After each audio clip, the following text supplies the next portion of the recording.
বাবির রুমের পাশ দিয়ে যাচ্ছিলাম, হঠাৎ করে বাবি ডাক দিল। আমি তখন বাবির রুমে গিয়ে বললাম, জি বাবি বলেন। বাবি বললেন, আমার একটা ফেসবুক আইডি খুলতে হবে, তোর ভাই ফেসবুক বুঝে না, তুই কি ফেসবুক আইডি খুলতে পারিস? তখন আমি বললাম, জি বাবি পারি। বাবি আমার হাতে ফোন দিয়ে ফেসবুক আইডি খুলে দিতে বলল। আমি তার ফোন দিয়ে আইডি খুলছিলাম, হঠাৎ করে মাথার মধ্যে শয়তানি বুদ্ধি বড় করলো। তাই আমি বাবিকে বললাম, বাবি রেফারেন্স ছাড়া আইডি খোলা যাবে না। বাবি আমার মুখের দিকে তাকিয়ে বলল, রেফারেন্স আবার কি?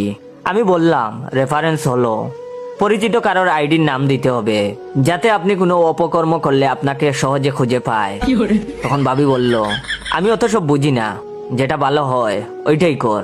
তখন আমি বললাম, ঠিক আছে, আমার রেফারেন্স দিয়ে দিলাম, পরে কোনো অঘটন ঘটাইয়েন না, তাহলে আমি বিপদে পড়ব। বাবির আইডির নাম দিলাম জয়ের বাবি। বাবিকে বোকা বানিয়ে আমার নাম দিয়ে আইডি খুলে দিলাম। মনে মনে পৈশাচিক হাসি দিলাম, নিজের নামটা প্রচার হোক। মনে মনে সেলিব্রিটি ভাব লাগছিল। আমি ছাড়া বাড়িতে মোবাইল সম্পর্কে তেমন বুঝতো না কেউ। একদিন বাবা বলল ফেসবুক আইডি খুলে দিতে। বাবাকেও বাবির মতো বুঝ দিয়ে বোকা বানিয়ে আইডি খুলে দিলাম। বাবার আইডির নাম দিলাম জয়ের বাবা। বাবা তখন ফেসবুকে আমার ফানি ফানি ভিডিও দেখে আর খিলখিল করে হাসে। বাবার হাসিতে মা প্রচন্ড বিরক্ত। মা আমাকে বলল, তোর বাবাকে কি যেন খুলে দিছিস, ফেসবুক নাকি কি যেন কয়, সেগুলো আমাকেও একটা খুলে দে। মাকেও আমার নাম দিয়ে আইডি খুলে দিলাম। মায়ের আইডির নাম দিলাম জয়ের মা। বাবার মতো মাও এখন ফেসবুকে ফানি ফানি ভিডিও দেখে আর হাসে। বাড়ির সবার আইডি আমার নাম দিয়ে খোলা।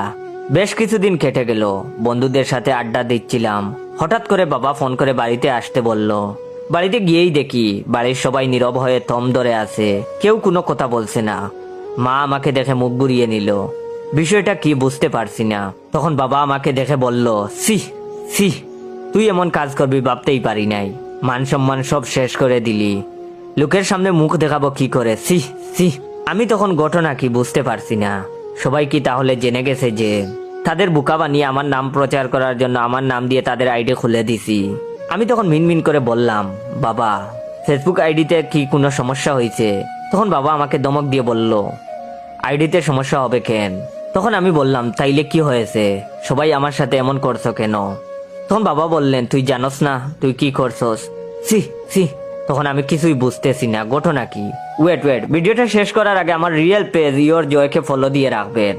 আর হ্যাঁ, ভিডিওটা ভালো লাগলে অবশ্যই শেয়ার করবেন। ধন্যবাদ। সাজনি কি তাহলে বাবাকে সব বলে দিছে? গতকাল সাজনির সাথে ব্রেকআপ হয়েছে, কিন্তু সাজনি তো বাবাকে চিনে না, বলবে কি করে? তাইলে কি সাদিয়া কিছু বলছে?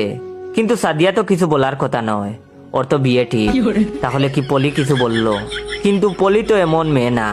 সুমাইয়াকে সন্দেহ হয়, কিন্তু সুমাইয়ার সাথে তো সেই কবে ব্রেকআপ হয়েছে। মাথাটা গরম হয়ে গেল ভাবতে ভাবতে। এমন সময় ঠাস করে ডান কান বরাবর বাবা চোর বসিয়ে দিয়ে বলল, তুই আমারে না জানিয়ে গোপনে কেন বিয়ে করলি? বাবার কথা শুনে আকাশ থেকে পড়লাম। আমি তখন বললাম, বিয়ে করছি মানে? কে বলছে এই কথা? তখন বাবা তার ফেসবুক লগ ইন করে বলল, এই দেখ, তোর বউ আমাকে ফ্রেন্ড রিকোয়েস্ট পাঠাইছে, আইডির নাম জয়ের বউ।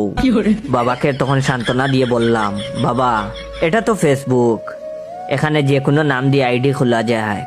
ওয়েট, আমি আবারও বলছি, আমার রিয়েল পেজের নাম ইওর জয়। অবশ্যই আমার real page your joy follow দিয়ে রাখবেন। আর যারা লাইক কমেন্ট শেয়ার করেন নাই, অবশ্যই লাইক কমেন্ট শেয়ার করবেন। ধন্যবাদ। বাবা তখন আমার বাম কান বরাবর আরেকটা চোর বসিয়ে বলল, তোর রেফারেন্স ছাড়া তোর নাম দিয়ে জয়ের বউ আইডি খুললো কি করে? তুই কি আমারে বুকা পাইছো? উল্টা পাল্টা বংসং বুঝাস। এরপর মাকে অনেকক্ষণ মুখ নাড়তে দেখলাম, কিন্তু কোনো সাউন্ড শুনলাম না। দুই কানে চড় খাওয়ার পর কিছুই শুনতে পাই না, শুধু দেখতে পারি।